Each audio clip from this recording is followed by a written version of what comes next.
notre exposé, qui a 2 têtes et 4 mains, propose de revenir sur le commentaire de Foucault, que Foucault propose de l'argument de la folie dans la première des méditations métaphysiques. On le sait, ce commentaire a soulevé des débats et a donné lieu à de très nombreuses mises au point. Mais plutôt que d'aborder ici le texte de Descartes d'un point de vue philosophique, comme on le fait à juste titre, on voudrait tenter une approche un petit peu différente. La première méditation, dans son ensemble, peut être lue comme la mise en scène d'une plongée progressive dans la folie. Non pas seulement, par conséquent, selon l'ordre des raisons, mais selon l'ordre du délire. La fiction induite par le genre de la méditation, ou si l'on veut, de l'exercice spirituel, est à l'origine d'une dramaturgie et d'une théâtralisation qui accompagne le propos philosophique, vient lui faire écho et le doubler comme en contrepoint. Cette épaisseur, voire cette polyphonie du texte cartésien, renverrait ainsi à l'entrelacement de la folie et de la raison qui caractérise, selon Foucault, le discours de la Renaissance. Et pour prendre au sérieux cet ordre du délire, on ne peut pas se contenter de juxtaposer les différents moments de la méditation. Il faut tenter d'appréhender la méditation du point de vue de sa logique d'ensemble ou de son organisation dynamique et dramatique. On doit, en d'autres termes, mettre en avant sa cohérence clinique. Cette exigence permet de mesurer la distance qui sépare le Foucault de l'histoire de la folie et des mots et des choses, de celui de l'époque des derniers travaux, en particulier autour de l'herméneutique du sujet et du souci de soi. Je voudrais opposer rapidement, de notre point de vue, ces deux approches.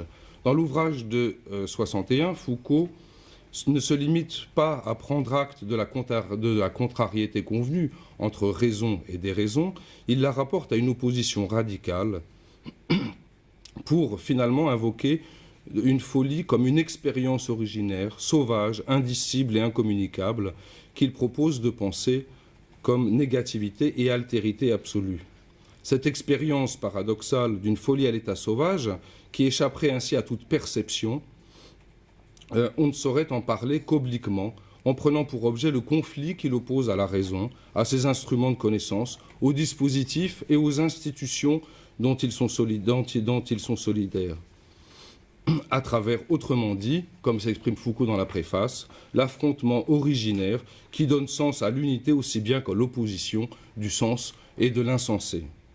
Le projet, quelques décennies plus tard d'une histoire de la sexualité, requalifie cette perception évacuée dans l'histoire de la folie, cette perception clinique, et permet d'articuler l'horizon du savoir à celui des pratiques et des techniques de soi, bien connues des anthropologues.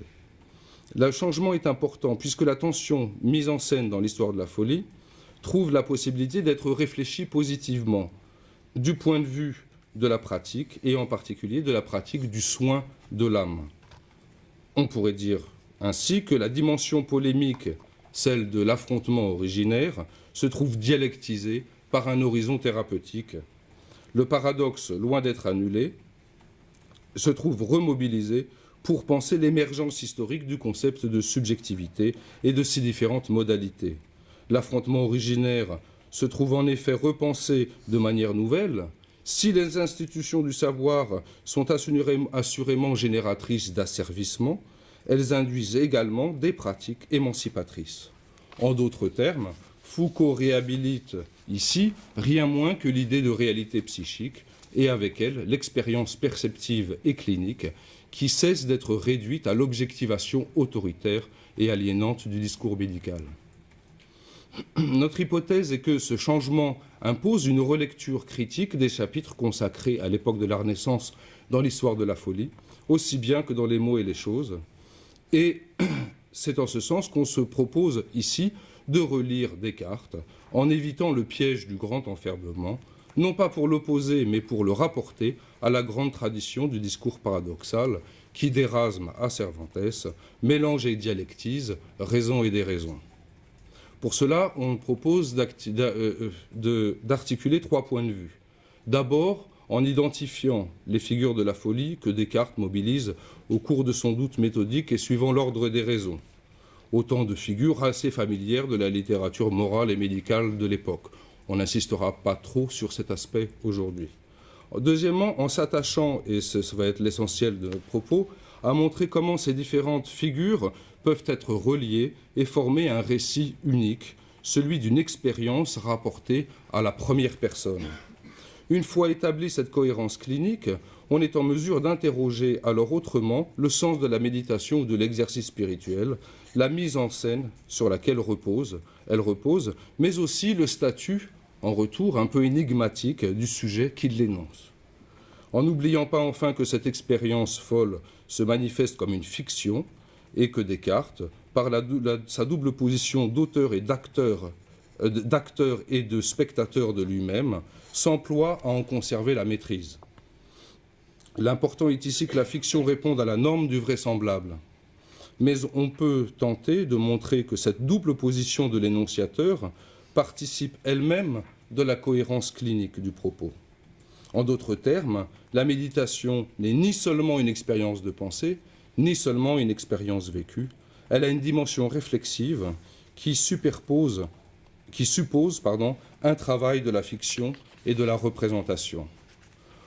On suggérera ainsi en passant que la fiction trouve son modèle dans une expérience onirique bien réelle dont fait clairement état le récit des fameux songes des Olympica.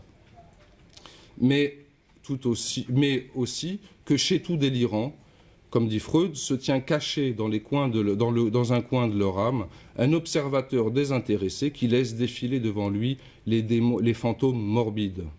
Des fantômes morbides analogues à ceux qui se présentent à Descartes au début des Olympica, causant une frayeur et une désorganisation que le rêveur surmonte par l'interprétation et l'intellectualisation.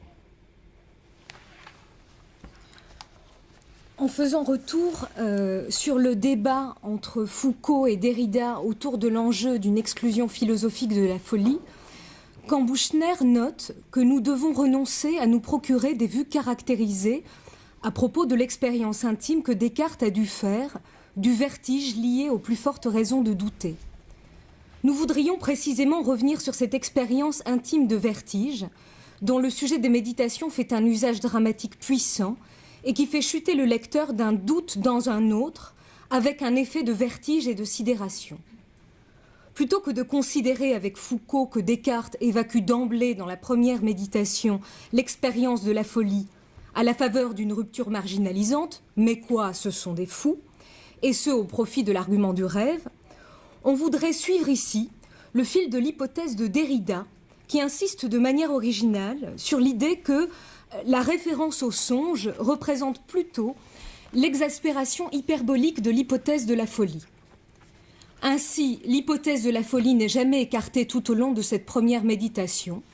Elle se déploie au contraire en suivant un continuum onirique dont l'étendue irait du rêve, compris comme expérience plus commune, plus universelle, ou comme, le dit Derrida, comme délire physiologique de l'homme normal, vers une expérience de soi de type oniroïde où le sujet des méditations perdrait progressivement la capacité de discriminer ce qui relève du monde de la veille et du monde du sommeil. Ce continuum et ces degrés sont en effet typiques de l'expérience clinique de la folie, telle que la pensée psychiatrique moderne a pu la réfléchir. Les songes éveillés des insensés, que la psychiatrie qualifie d'hallucinatoires, doivent en ce sens pouvoir être rapportés à minima en tant qu'expérience de conscience aux états hypnagogiques ou visions du demi-sommeil, dont le sujet fait l'épreuve lorsqu'il glisse insensiblement de la conscience vigile au rêve. En 1954, Foucault préface un article de Binswanger, Le rêve et l'existence, dans lequel il relève le privilège significatif accordé à l'onirique. L'ipséité du rêveur serait celle d'un sujet qui ne cherche aucunement à déchiffrer la rhapsodie d'images qui se donne à lui, mais qui accède à une expérience de soi émergeant du rêve et révélant des directions d'existence au sens de la phénoménologie. La même année, Foucault dans son ouvrage Maladie mentale et personnalité ou Maladie mentale et psychologie, rend compte d'une catégorie thématisée largement par la psychiatrie du XIXe siècle et qui trouve son origine dans une analogie ancienne entre le rêve et le délire. Ces états oniroïdes, dit Foucault, permettent d'esquisser l'expérience d'un sujet soumis à cet émiettement de la sphère consciente et qui voit s'infiltrer graduellement les structures du rêve qui ne sont d'ordinaire libérées que dans le sommeil. Comme il l'écrit encore, illusion, hallucination, fausse reconnaissance manifestent à l'état vigile la désinhibition des formes de la conscience onirique. Foucault propose ici de situer la conception de Binswanger dans une longue tradition qui inscrit l'expérience du rêve dans le cadre d'une théorie de la connaissance. Ce sont des songes réputés divins, célestes ou prophétiques qui surgissent sur fond d'un sommeil vigilant et confèrent à l'expérience onirique son caractère original, dont Foucault précise qu'on le déchiffrerait sans peine dans des textes cartésiens ou post-cartésiens. À côté de cette dimension spéculative du rêve prophétique, qui constitue, selon Spinoza, une autre expérience de la même vérité, Foucault insiste sur le pouvoir de dissolution hypnique inquiétant du rêve, qui s'infiltre subrepticement dans la conscience du sujet et qui menace son intégrité. Le rêve posséderait ainsi tout à la fois un pouvoir de révélation et une puissance de vacillement. Le rêve peut conduire le sujet soit sur le chemin de la vérité, par une voie oblique à celle de la philosophie, soit à une forme d'expérience subjective de dépossession de soi, qui peut aller du simple sentiment de dépersonnalisation à un syndrome d'influence ou au délire de possession. On voudrait montrer que cette double dimension du rêve, apparemment contradictoire, est présente dans les méditations où l'accès à la vérité est articulé à cette série d'expériences subjectives. Il y a entremêlé un ordre des raisons et ce que nous nous proposons d'appeler un ordre du délire. On retrouve cette ambiguïté propre au rêve dans l'épisode d'enthousiasme rapporté par Baillet et qui survient alors que la recherche de la vérité plonge René Descartes dans de violentes agitations. Succédant à l'abattement, la fatigue et le feu qui lui prit au cerveau, Descartes reçoit des impressions, des songes et des visions dans lesquels il lui semble apercevoir un chemin tracé par Dieu et croit avoir trouvé les fondements d'une science admirable. Cette nuit-là, de 1619, Descartes forme 3 songes consécutifs dont on trouve le détail dans les Olympica. Il est particulièrement significatif qu'il commence par douter qu'il lui soit apparu à l'état de veille ou de sommeil. Le premier rêve met en scène un Descartes affaibli, chancelant, face à des personnes droites et fermes sur leurs pieds. Le vent l'emporte dans un tourbillon et le pousse vers l'église. Le rêveur suppose alors bizarrement que sa vision provient d'un mauvais génie. Scrupules et obsession caractérisent en effet le mauvais esprit dans la mesure où il incline sous la contrainte au bien. Une douleur effective au côté droit le tire hors de son songe. Dans le second rêve, Descartes entend comme un coup de tonnerre qui provoque une frayeur telle qu'il s'éveille en sursaut et s'aperçoit de beaucoup d'étincelles de feu répandues dans la chambre. Succédant à la culpabilité provoquée par les 2 premiers songes, le troisième voit Descartes confronté, par l'entremise de livres, un dictionnaire et un recueil de poésie, aux 2 problèmes qui le tourmentent. À la question de la résolution quant au genre de vie, quelle voie suivrai-je dans la vie, et à la question de comprendre la vérité et la fausseté. Le premier rêve met en scène un premier moment d'étrangeté qui affecte le corps propre. Il atteste du transitivisme de la douleur physique qui passe du songe à l'état vigile en laissant au rêveur l'impression qu'il a pu être sous l'empire d'un malin génie. Le second rêve, qui a lieu sur fond d'une hallucination hypnagogique ou du demi-sommeil, voit Descartes sous l'effet de la frayeur causée par le fracas d'un coup de tonnerre être en proie à des hallucinations visuelles, alors qu'il lui semble toutefois être bien éveillé. Le sentiment de possession du premier rêve donne ainsi lieu, dans un second temps, à une expérience de soi menacée par le caractère traumatique et dépersonnalisant des hallucinations. Le sentiment de possession est clairement au principe de la série des songes dans les Olympica. Bien qu'on ne rencontre le malin génie qu'à la fin de la première méditation, il n'est pas interdit de supposer que le thème est déjà latent dès l'argument du rêve et qu'il vienne, en quelque sorte, sourdement l'infiltrer. Cet ordre est d'ailleurs celui que l'on retrouve typiquement dans l'éclosion des psychoses délirantes, par exemple la schizophrénie ou la paranoïa, où le délire apparaît toujours, disent certains auteurs, dans une première vapeur de rêve. Enfin, le troisième rêve possède une dimension de résolution. Il constitue une tentative pour faire face au traumatisme, à la douleur et à l'épouvante qui avaient exacerbé le doute et la culpabilité du sujet, succède le thème de la résolution, qui prend la forme d'une solution venue d'en haut, face à l'incertitude qui affecte, premièrement, le projet quant au genre de vie, deuxièmement, la question du critère de vérité, et s'impose au sujet comme une révélation prophétique mettant un point d'arrêt au vertige sidérant sécrété par le doute sur la nature des représentations apportées par les rêves précédents.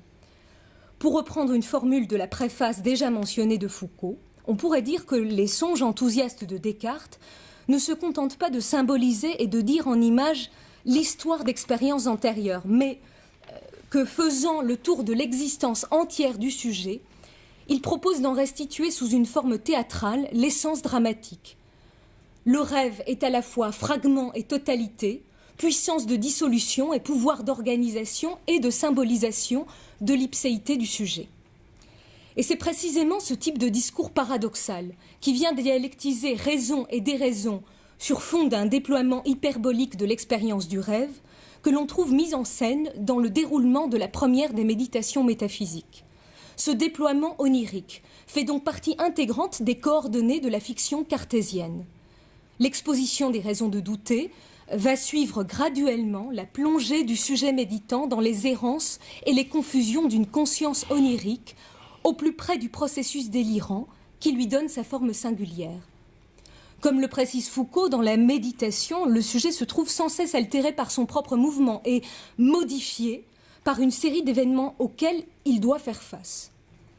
À l'époque de la controverse avec Derrida, ces événements sont qualifiés de discursifs.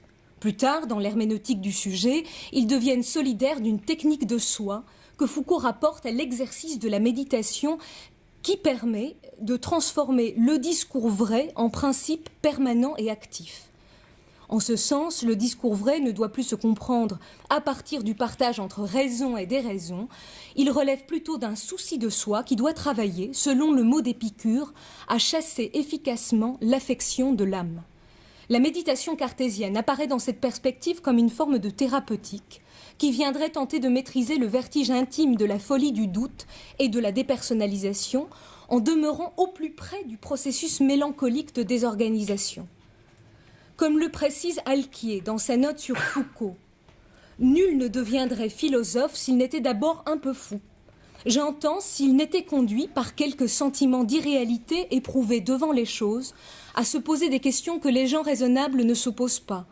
Et, loin de rejeter la folie, la philosophie cartésienne proposerait plutôt de la surmonter et de la guérir du dedans. » C'est l'expression d'Alquier. Si on ne peut évidemment considérer que le sujet des méditations est fou, on peut dire à tout le moins qu'il s'identifie au fou, à la faveur d'une expérience de dépersonnalisation, de dépossession de soi, qui suit le continuum de l'exacerbation hyperbolique du rêve. C'est du moins ce que permet d'avancer le rapprochement entre l'expérience décrite dans les Olympica et sa réélaboration dans la première méditation. D'un point de vue psychologique et clinique, l'introspection peut être définie de trois points de vue qui sont évidemment interdépendants et qui constituent trois modalités possibles du souci de soi. Premièrement, relativement au corps propre. Deuxièmement, relativement à l'état de conscience. Et troisièmement, relativement au contenu de pensée. Ces éléments que l'on a mis en évidence dans les trois rêves des Olympica se retrouvent étroitement entremêlés dans les méditations. Ce qui apparaît fondamental dans la série des rêves des Olympica, c'est que l'introspection est à l'origine de la méthode et de la recherche de la vérité. Elle trouve d'abord son principe dans la préoccupation relative au corps propre, autrement dit, dans le souci hypocondriaque, mais aussi dans l'interrogation relative à la différence entre le sommeil et la veille, interrogation dans laquelle s'enracine la question de la discrimination du vrai et du faux, et ça, c'est le troisième rêve qui le thématise. On retrouve ici une difficulté propre au cartésianisme, celle de l'opposition entre le dualisme métaphysique et la problématique morale de l'union telle qu'elle est développée dans la correspondance avec Élisabeth et dans les passions de l'âme. Entre un cogito métaphysique et un cogito que la tradition phénoménologique qualifie de synesthésique, qui propose de faire du corps propre le support d'un être plutôt que l'objet d'un avoir.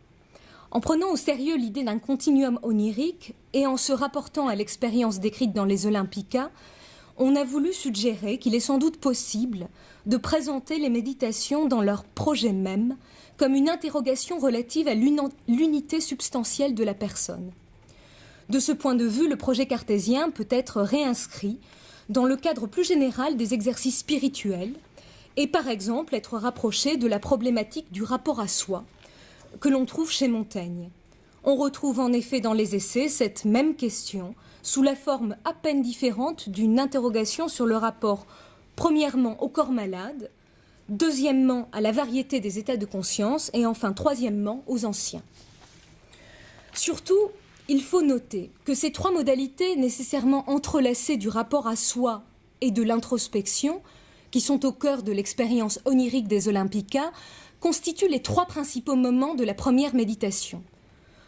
Premièrement, l'argument de la folie conclut une interrogation relative aux idées venues des sens, qui met en scène une expérience progressive de dépersonnalisation. Deuxièmement, l'argument du rêve déplace cette interrogation en direction d'un examen des états de conscience. Troisièmement, enfin, l'hypothèse du dieu trompeur ou du malin génie met en question l'intégrité même des processus de pensée au moyen d'une fiction délirante typique que l'on retrouve dans bon nombre de cas de paranoïa et de schizophrénie. Ces trois moments constituent, on l'a dit, un même continuum, un processus unique que l'on peut appréhender lui-même, premièrement, du point de vue du corps propre, comme l'approfondissement d'un vécu d'étrangeté de type hypocondriaque. Deuxièmement, du point de vue du rêve, comme l'approfondissement d'une expérience intime de vertige et de chute. Et troisièmement, du point de vue des pensées, comme l'approfondissement d'un même sentiment de possession ou d'influence. Comme on vient de le voir, ces trois temps correspondent à la succession des trois rêves des Olympica.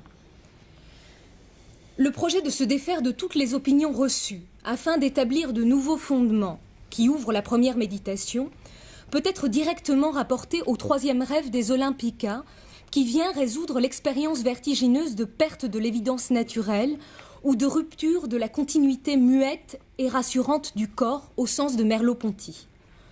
Du point de vue de son contenu, le songe prophétique répond à l'interrogation relative au choix de vie et fonde la vocation philosophique et métaphysique du sujet, en commandant une conversion du regard qu'il appelle à se détourner des sens extérieurs. Dans le même moment, il produit cette conversion en réalisant l'absorption narcissique radicale dans le sommeil par l'effacement des sensations corporelles, en le rendant ainsi à une solitude libre de tout soin. La première méditation vient reproduire ce mouvement, mais en mobilisant cette fois les ressources du doute, qui, en tentant de discriminer le vrai du faux, conduit à interroger les limites du moi, autrement dit, les frontières entre le moi et le non-moi. Cette interrogation qui prélude à l'époquée est traditionnellement décrite comme un phénomène de dépersonnalisation, défini comme la rupture du lien ou de la synthèse entre les sensations éprouvées et le sujet qui les éprouve, à l'origine d'un sentiment d'irréalité et d'étrangeté.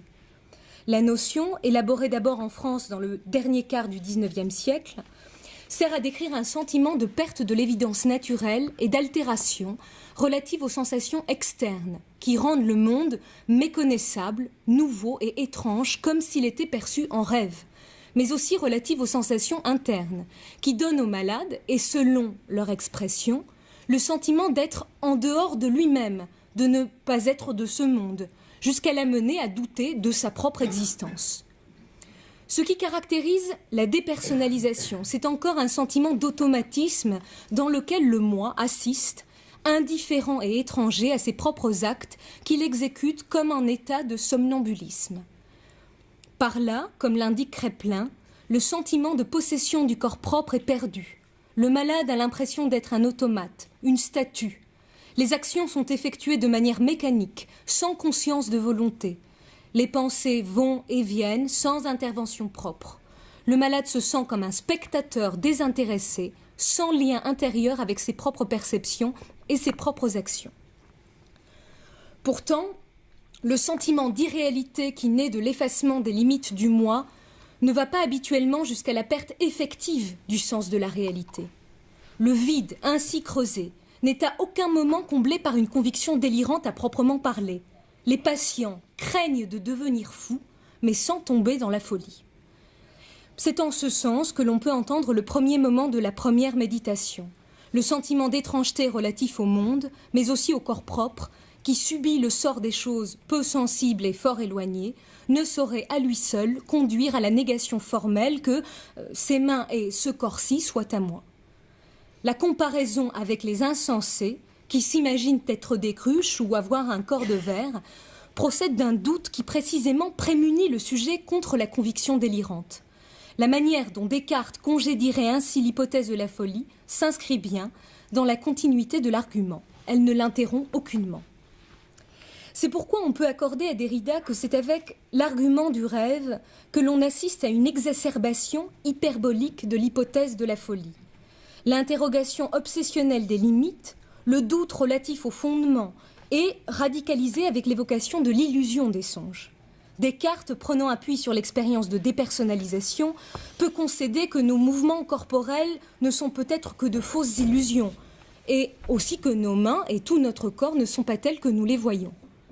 Mais il reste vrai que les choses représentées dans le sommeil sont comme des tableaux et des peintures qui ne peuvent être formés qu'à la ressemblance de quelque chose de réel et de véritable, et qu'ainsi ces choses générales, à savoir des yeux, une tête, des mains et tout le reste du corps, ne sont pas des choses imaginaires.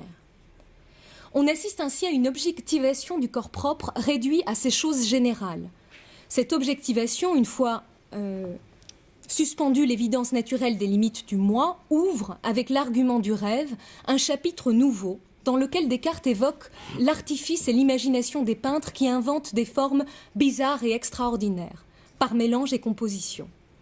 L'évocation des peintres, qui préfigure déjà le malin génie, introduit ici une sorte de ruine de l'édifice ou de l'architecture organique. D'un simple sentiment d'automatisme, on passe à une désorganisation de l'expérience du corps qui ouvre véritablement la voie au délire somatique. L'hyperesthésie qui caractérise la dépersonnalisation, associée à ce phénomène d'objectivation des sensations internes, permet de comprendre le contre-investissement hypocondriaque du corps organique. Or, cette solution hypocondriaque, parce qu'elle échoue à conjurer l'immixtion catastrophique des limites et à organiser l'espace interne, entraîne à sa suite la possibilité d'un vécu proprement hallucinatoire. C'est en ce sens que l'on peut interpréter, sans beaucoup forcer, la suite de la phrase de Descartes. Si peut-être leur imagination est assez extravagante pour inventer quelque chose de si nouveau que jamais nous n'ayons rien vu de semblable et qu'ainsi leur ouvrage nous représente une chose purement feinte et absolument fausse, certes à tout le moins les couleurs dont ils le composent doivent-elles être véritables. La vérité des couleurs, comme plus loin celle des éléments simples, dont sont nécessairement composées les figures, ne sont plus que les fragments épars ou les restes que laisse sur son chemin le processus de dissolution et de régression catastrophique. La manière dont Descartes insiste sur la vérité et la réalité de ces éléments fondamentaux et premiers peut être alors entendue à la lumière de la fonction de l'hallucination qui lutte par l'invention d'une néoréalité contre l'effondrement de l'espace interne. C'est ici, en ce lieu de la méditation qui énumère les fondements que les sciences de la nature auront à emprunter à l'arithmétique et à la géométrie, que se trouve ainsi réintroduite paradoxalement en apparence la solution délirante écartée plus haut. Au fond, c'est à la faveur de l'expérience du rêve que l'on peut comprendre par quelle voie les insensés peuvent s'imaginer être des cruches ou avoir un corps de verre. L'énumération des raisons de douter suit un ordre convenu qui conduit à l'invention des éléments des sciences. On voudrait montrer ici que cet ordre des raisons qui procède analytiquement dans la première méditation repose sur une expérience de pensée ou une fiction dont on peut défendre l'unité ou la cohérence, autrement dit le caractère de vraisemblance, en adoptant un point de vue clinique en vertu duquel on propose ici de parler d'un ordre du délire. Le doute relatif aux idées issues des sens a pu être rattaché au phénomène de dépersonnalisation couramment décrit par la psychiatrie. L'hypothèse du rêve rencontre, avec l'évocation des peintres, une expérience hypocondriaque et hallucinatoire. On voudrait maintenant montrer que la fiction du malin génie poursuit ce même mouvement régressif qui conduit au délire d'influence. À la fin du XIXe siècle, Jules Cottard propose de rapporter les idées de persécution à un fond mélancolique et hypocondriaque, en montrant comment le sentiment d'étrangeté relatif aux limites du moi et au corps propre peut donner lieu à un délire d'influence. Au-delà de la simple dépersonnalisation, l'hypocondrie délirante conduit, et Descartes l'illustre assez bien, à des expériences hallucinatoires qui confèrent au corps des formes bizarres et extraordinaires. Comme le rapporte Cottard, certains patients ont l'impression que leur corps se putréfie et que leurs membres se détachent. Certains patients ont l'impression que leur corps est transformé. Ils sont en coton, en beurre, en verre. Ils sont changés en automates, en machines, en bêtes. Leur corps est tout petit, ne pèse pas une once. Ils sont réduits à rien. Ils sont morts, ou bien ils sont morts vivants et condamnés à rester éternellement dans la même situation. Souvent, ils parlent d'eux-mêmes à la troisième personne, comme d'une chose inanimée ou d'une mécanique qui n'a que les apparences de la vie. La réduction à rien, qui constitue la phase paroxystique et critique de ce délire, a été désignée par Cottard du nom de délire des négations. Les organes détruits et les fonctions abolies, le malade se considère lui-même, comme l'écrit Descartes, comme n'ayant point de main, point d'yeux, point de chair, point de sang, comme n'ayant aucun sens, mais croyant faussement avoir toutes ces choses. La conviction délirante est bien évidemment érigée par Descartes en hypothèse fictive. La réduction du corps à un automate extérieur et sans vie est l'aboutissement d'un processus d'extériorisation ou d'objectivation qui a pu commencer avec la perte des limites du moi et de l'évidence naturelle. Dépossédée de son corps, la place est ainsi laissée libre pour des agents internes, mais aussi externes, qui peuvent s'emparer du contrôle des mouvements, mais aussi de la pensée, par le truchement des organes des sens. Le sentiment de persécution, c'est-à-dire être exposé à la malveillance systématique de puissances hostiles, se transforme en délire d'influence et le corps se trouve réduit à l'état d'une machine ou d'un appareil au moyen duquel des idées sont introduites et implantées dans la tête du persécuté. À l'époque de Descartes, les nombreux traités de démonologie font état de moyens d'influence sur lesquels on ne s'étendra pas. Le dualisme cartésien peut ainsi être considéré du point de vue de sa fonction psychique comme une solution défensive qui enraye le mouvement de désintégration. Il ne s'agit pas d'exclure ou de congédier la folie, mais comme l'a écrit Alquier, de guérir du dedans la menace qu'elle fait peser sur le sujet. Je voudrais conclure maintenant. Plutôt que d'opposer, comme le fait Foucault dans son Histoire de la folie, raison et déraison, on a préféré ici illustrer cette formule de Merleau-Ponty qui est assez parlante. Ce qui garantit l'homme sain contre la folie, ce n'est pas sa raison, mais la structure de son espace. Un espace à réfléchir sous trois aspects, entre lesquels on a essayé de montrer que circulent aussi bien les Olympicas que la première méditation. L'édifice organique du corps propre, le théâtre de la représentation et l'architecture du savoir. Évidemment, Descartes n'est pas fou, mais à côté de la série des raisons de douter et indissociables d'elle, on retrouve à peine masquée une expérience vertigineuse des limites, celle dont les Olympicas nous proposent un récit plus direct. De ces expériences, comme dit Descartes, qui n'arrivent qu'une fois dans la vie. La vie de Descartes livre de très nombreux éléments qu'on a dû laisser ici et qui permettraient d'inscrire cet épisode dans une trajectoire de vie finalement assez singulière. On a voulu montrer comment les écrits philosophiques de Descartes, au moins certains d'entre eux, portent la marque de cette expérience intime et cruciale. On aurait pu se fonder sur de nombreux autres textes qui font du doute un préalable nécessaire à la recherche de la vérité, mais également articuler ce moment de dépossession radicale à l'entreprise de réappropriation du cogito qui conduit à la restauration de l'unité du composé humain. Et interroger ici le dualisme cartésien du point de vue de la problématique de l'union. On aurait également pu poursuivre en tentant de mesurer plus explicitement le travail de réélaboration qui transforme l'expérience de perte de soi en un exercice de pensée et en lui donnant la forme active de la méditation, évidemment.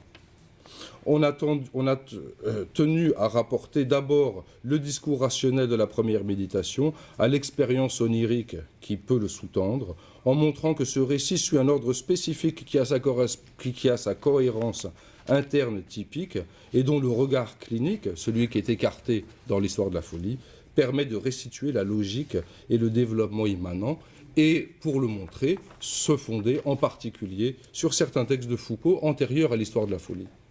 On a choisi donc non pas de revenir sur un point d'interprétation de Descartes qui fait l'objet de quelques lignes dans l'histoire de la folie, mais sur la thèse même de l'ouvrage qui congédie dans son principe la pertinence de l'idée même d'une clinique de la folie.